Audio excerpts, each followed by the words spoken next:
até mim. Entendeu? Eu tava falando hoje lá, a gente tá achando tanta coisa normal, tá entrando e tá ficando normal mesmo.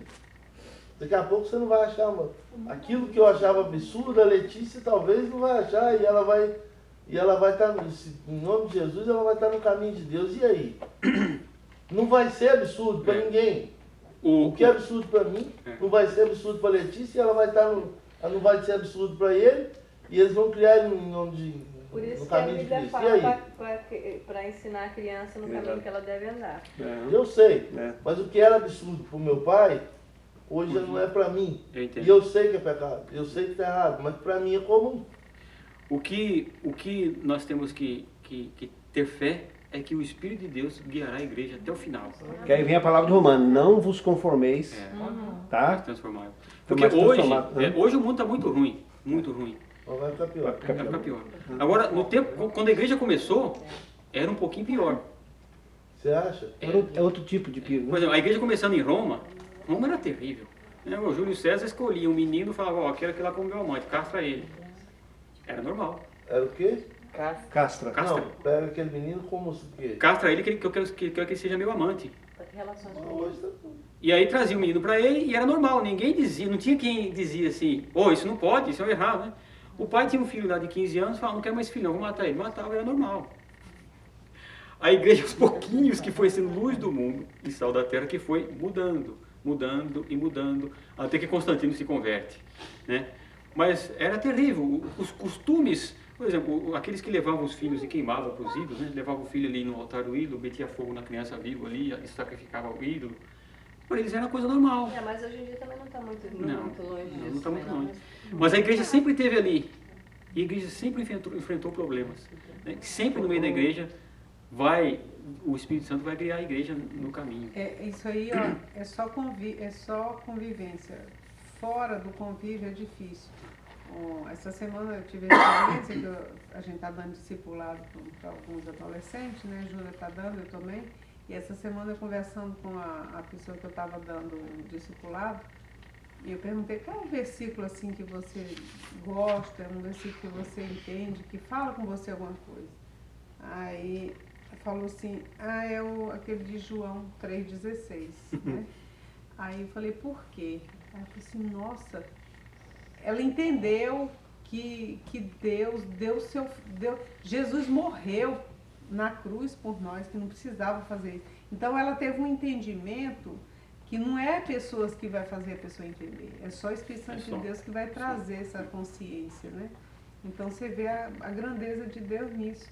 E é assim, é só no contato, é só no ensino, é só quando você vai tocando nos assuntos que você vai percebendo quanta coisa o Espírito Santo de Deus está fazendo na vida. Às vezes a gente pensa, mas é muito jovem, mas não é, para Deus não é. Entendeu? Eu vejo assim pelas nossas conversas as coisas importantes, os pensamentos, as preocupações, né? Que às vezes muitos adultos não têm. Acontece sempre assim, quando o negócio está bem feio, a situação está brava, de repente aparece um grupo com algumas pessoas cheias da graça de Deus que você se espanta. Porque é nessa hora que Deus mostra o poder dele. Elias falou, né, Senhor, só eu estou aqui. Não tem mais ninguém, já era, não existe mais ninguém, eu quero morrer porque, né, como diz, eu estou numa situação difícil, ninguém não tem, mas falou, não, para um pouquinho. Ainda tem gente séria ainda, que está fazendo um bom trabalho, você não está sozinho. Israel passou por problemas terríveis. Tem aquela história das duas mulheres que combinaram, não tinham que comer em Israel, combinaram, hoje eu mato meu filho, a gente come, amanhã você mata o seu, a gente come. Aí comeram o filho de uma no dia, no outro dia outra não quis dar o filho dela para comer, foi reclamar pro rei. Eu não quis dar o filho dela para eu comer. Vocês estão ficando louco, cara, onde é que vocês estão? Quer dizer, ao ponto que chega, né, certo, ao ser humano. O ser humano é isso aí, né? O ser humano sem Deus é isso. Por isso que o escritor aqui diz, né? Nós não podemos desviar disso na fé de Cristo. E essa fé que vai nos levar até o fim. Então Deus vai fazer. Alfredo, por isso na palavra diz que nós não devemos conformar com esse mundo. Não entrar na forma do mundo. Porque hoje o mundo está caótico, está caminhando para o caos. Que antes que o Eduardo fala que era normal, às vezes, não falo para os crentes, para a sociedade em geral. Hoje, o que antes era absurdo já é normal. Antes, eu lembro quando eu era criança, quando via falar assim, um homossexual antes. Aquilo era um absurdo tão grande para todo mundo. Um marido traiu a esposa, era uma coisa, né, que todo mundo ficava falando mal ali. Como se dizia na época, a filha de fulano se perdeu. Era uma coisa assim, né? Nossa, era aquele bafafá, aquela conversa. Hoje não. Hoje pro mundo Normal, tá normal. Hoje Então não nós não é devemos de falar que é formar vídeo esse assim, mundo, né? É adolescente engravidando cada vez mais nova, né? Querendo ensinar aí para as crianças, né? Tinha uma lei lá no Brasil, acho que, não sei se Cartilha gay. Mas a semente já foi jogada já. Das crianças, né, escolherem seu próprio E sexo. não mexe. Pro mundo tá A normal. mulher a mãe quer casar com o filho. Você sabe que essas coisas, por exemplo, antigamente era desse jeito. Eu falei aqui uns tempos atrás que a ala intelectual do nosso país, do Brasil, os intelectuais do Brasil eram todos cristãos, ou católico ou protestante, mas eram cristãos. Então, se você quiser saber o que está acontecendo na política e no país, você tem que ver o que os intelectuais estão falando. Os intelectuais eram cristãos. Acabou os intelectuais são marxistas, comunistas, pagãos. E é isso que vai acontecer. Na América a mesma coisa, né? Então, país em que você vê em que a ala intelectual é cristã, é diferente. Não é esse esculacho que é, né? Que nós vemos também no nosso meio, né? Mas é a fé, é o que o escritor está dizendo aqui. Nós temos que caminhar nessa fé, caminhar que é o Cristo que nos salva e é Ele, o Espírito dele que vai guiar a igreja. Porque quando fala aqui na negligência, né, a gente sempre pensa no lado pessoal, né? Não, Mas a negligência, tá? não é só pessoal, A questão do pecado, ele é individual, mas a consequência é coletiva. Quando nós falamos a respeito, isso é uma coisa para nós, aqui como família, como igreja. Quando um filho, uma criança, ele depende do seu pai, da sua mãe, para ir na igreja, tá? E um filho fica sem ir na igreja durante um mês, tá? Uma criança. Aí depois, quando a criança chega a 12, 13, 14 anos, que ele pode chegar para o pai na cara dele e falar assim, eu não vou. Aí o que você vai dizer para ele, né? Então, no caso, existe a negligência pessoal, mas com a consequência coletiva, certo? Para nível da família. As pessoas negligenciam e não sabem que a consequência ela é terrível, porque depois não tem como voltar. Não tem, porque uma coisa que não foi plantada, ela não vai ser colhida, não tem jeito. Então é a sociedade na mão. Então nós cristãos temos que ser luz no mundo. Estão lá os intelectuais lá em cima, que não são intelectuais coisa nenhuma, né? Estão lá se fazendo intelectuais, e é os que estão, né, hoje no comando. Se nós, igreja, buscarmos estudar, compreender e vencê-los no campo intelectual, só aí muda. De outra maneira não muda nunca. Mas não é para mudar. Não vai mudar, vai piorar muito. E vai continuar. Ok? Versículo 5. Pois não foi a anjos que sujeitou o mundo que há de vir, sobre o qual estamos falando. Antes alguém em certo lugar deu pleno testemunho dizendo, que é o homem que dele te lembres? Ou o filho do homem que o visites? Fizeste-o por um pouco menor que os anjos. De glória e honra o coroaste, e constituíste sobre todas as obras das tuas mãos. Todas as coisas sujeitais debaixo dos seus pés. Ora, desde que ele sujeitou todas as coisas, nada deixou fora do seu domínio. Agora, porém, ainda vemos todas as coisas a ele sujeitas. Vemos, todavia, aquele que por um pouco tem sido feito menor que os anjos, Jesus. Por causa do sofrimento, da morte, foi coroado de glória e de honra, para que pela graça de Deus provasse a morte por todo homem, ou seja, no nosso lugar. Então Deus criou o homem um pouquinho menor que os anjos, ok? E sujeitou as coisas a ele, domínio sobre as aves do céu, sobre os peixes, tal. Nós vemos por um pouco o Cristo, um pouco menor do que os anjos, como homem, não como Deus. Para, pela graça de Deus, morrer por nós e ser coroado como homem acima dos anjos. Aí olha o que isso traz para nosso benefício. Porque convinha que aquele por cuja causa e por quem todas as coisas existissem, conduzindo muitos filhos à glória, aperfeiçoasse por meio de sofrimentos o autor da salvação deles. Como é que Cristo, o homem, foi aperfeiçoado? Por meio de sofrimentos. Não vai ser diferente conosco, não vai. É uma boa notícia, né?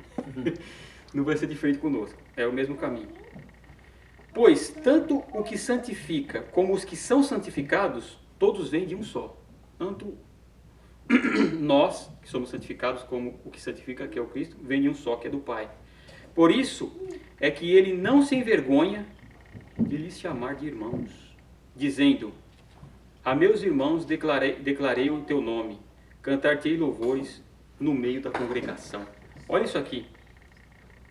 E está no Salmo 22, versículo 22. Né? O Cristo, Criador do universo, se fez homem, veio e nós morreu. Olha só. Depois ele foi ao Pai como homem, se tornou superior. E diz assim: por isso é que ele, o Cristo, Criador do universo, não se envergonha de chamar a nós de irmãos, dizendo: aos meus irmãos declararei o teu nome, cantar-te-ei louvores no meio da congregação. Ou seja, nenhum dos anjos Cristo chama: esse é meu irmão. Nenhum. São criaturas e servos dele. Agora, a nós, salvos por ele, ele nos chama de irmãos.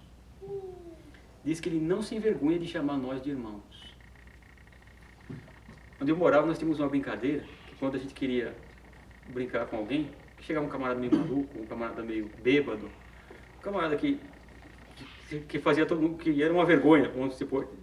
A gente costumava chamar aquele camarada pelo sobrenome de alguém que a gente conhecia. Então, vamos supor, chegava alguém aqui, um bêbado, um louco, aí eu pegava, conhecia o Eduardo, eu queria brincar, o Eduardo falava assim: fala, José Raposo. Aí eu falava: pô, você tá ficando louco? Esse cara é meu parente. Né? Porque era uma vergonha ser pai da pessoa, né? Ou às vezes quando eu queria brincar entre as pessoas mesmo, né? Chegava e falava: fala, Márcio Raposo. Aí eu: pô, esse cara é meu parente não, tal. Isso a gente fazia entre nós, né? Porque era uma vergonha ser parente de alguém que a gente não queria ser. Agora o Cristo, o Criador do universo, diz aqui: ele não se envergonha de chamar a nós de irmãos, diante de Deus. Você já pensou um negócio dele, você ser chamado de irmão do Criador do universo? O que mais eu quero da vida? Né? Ou seja, é buscar coisas pequenas se nós buscamos outras coisas. Se nós não buscamos o reino de Deus. Isso aqui é o reino de Deus. Saber que o Cristo não vai se envergonhar diante do Pai de dizer: eu vou cantar louvores, aqui estão meus irmãos. Pois que diz que Cristo é herdeiro e nós somos co-herdeiros com Ele, do Pai. Agora olha, versículo 3. E outra vez, 13. Eu porei nele a minha confiança. E ainda: eis aqui estou e os filhos que Deus me deu. Olha, filhos também. Visto, pois, que os filhos têm participação comum de carne e sangue, destes também ele igualmente participou, para que por sua morte destruísse aquele que tem o poder da morte, a saber, o diabo. Ou seja, o Cristo participou da mesma carne que nós, para por essa carne destruir o autor da morte, que era o diabo. Né? O autor não, aquele que tem o poder da morte, que era o diabo.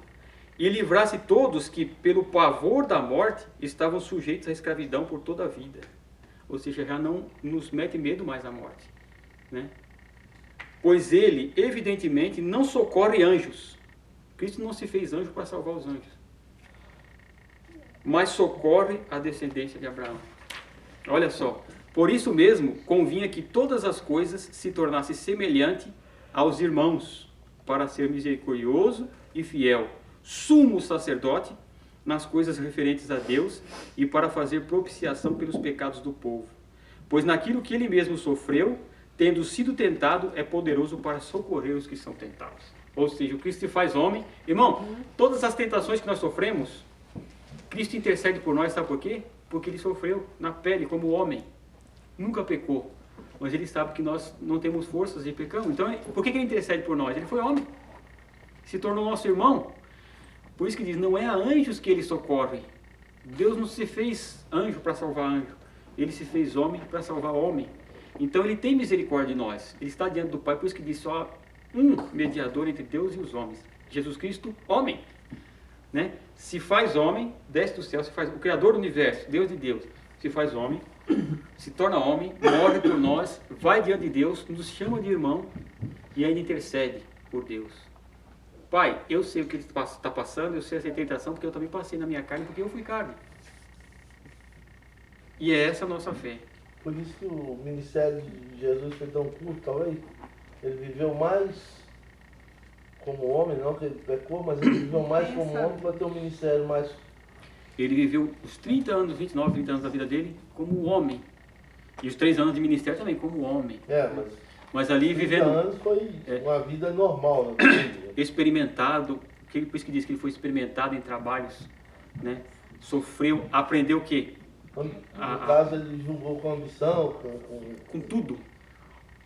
Tudo que você possa imaginar. Naquele tempo você está falando que era assim, assado, a sexologia também era algo... Tudo. Foi tentado em tudo que nós somos tentados. Por isso que ele pode interceder por nós. Ele tem misericórdia de nós. Condição financeira, porque ele trabalhou. Trabalhou, foi explorado, com certeza. Né? Teve que pagar imposto, não tinha dinheiro para pagar imposto. Né? Veio comprar imposto. Reino romano, né? Teve que comprar comida. Comprar comida, teve fome, sede, né? Tudo. Os 3 anos foi de sacerdócio, então vamos supor que sejam mais ligados. Você veja, os irmãos de Cristo, né? Família, né? A família, ajudando em casa, trabalhando, suando. Não teve uma vida fácil. Cristo não teve uma vida fácil. Isso é provado quando ele vai ser apresentado no templo. É tanto que a oferta que os pais levam é a oferta de pessoas que não tinham poder dinheiro. aquisitivo alto.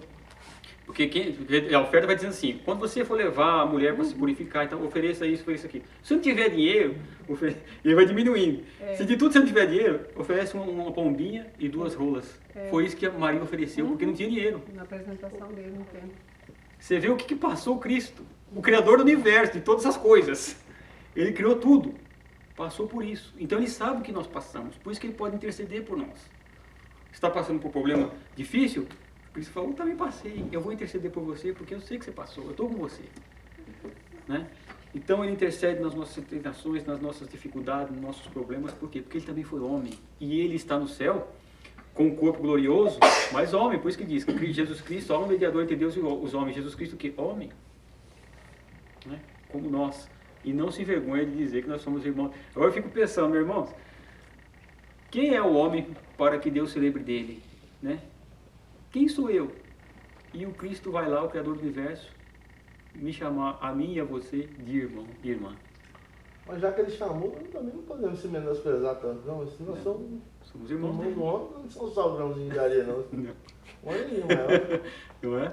Essa é a maravilha do cristianismo.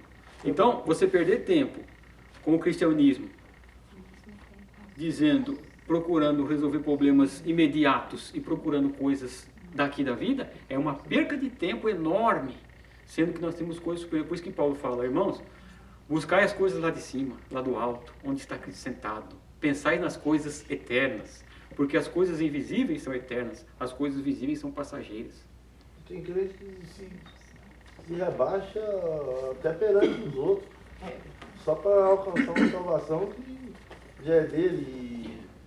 E pelo que eu dá a entender na Bíblia, o próprio Jesus exalta o... Não sem vergonha. Então... Quer dizer, olha para mim, às vezes eu tenho vergonha de mim, né? Mas o Cristo não. Para que eu vou me humilhar tanto? A humilhação que dá para entender da Bíblia também é perante Deus. Perante Deus. Não humilhação de você se colocar no seu lugar. Mas só de você ter um lugar perante Deus já está lá. É a humilhação da dependência de Deus. Eu sei, mas só se você já tem um lugar diante de Deus, meu irmão. É que a pessoa às vezes confunde humilhação com rebaixamento, acima, a se rebaixar a coisa que você não é. Né? Uma lavagem. Não, você é um pecador mesmo, mas é irmão de Cristo. É irmão de Cristo. Tem coisa que você não pode se abaixar demais, né? Não. A mãe tem um ditado, isso não é... Ela dizia assim, ó, não se abaixa demais, não, você vai mostrar o fundo da sua calça. Então tem coisa que a gente tem que ter o bom senso. Bom senso. Né? Saber, é aquele negócio, que tem um professor meu que fala isso, que o camarada chegou assim, não, mas eu sou o maior pecador do mundo, eu sou um desgraçado. Mas nem isso você não é o maior pecador, você é um pecador comum. Não tá essa bola. Você não tá com essa bola toda, não. É igual aquele que acha que todo mundo fala mal deles, Será que ele não tá com... Não, nós somos... Será que todo mundo vai perder tempo de falar mal desse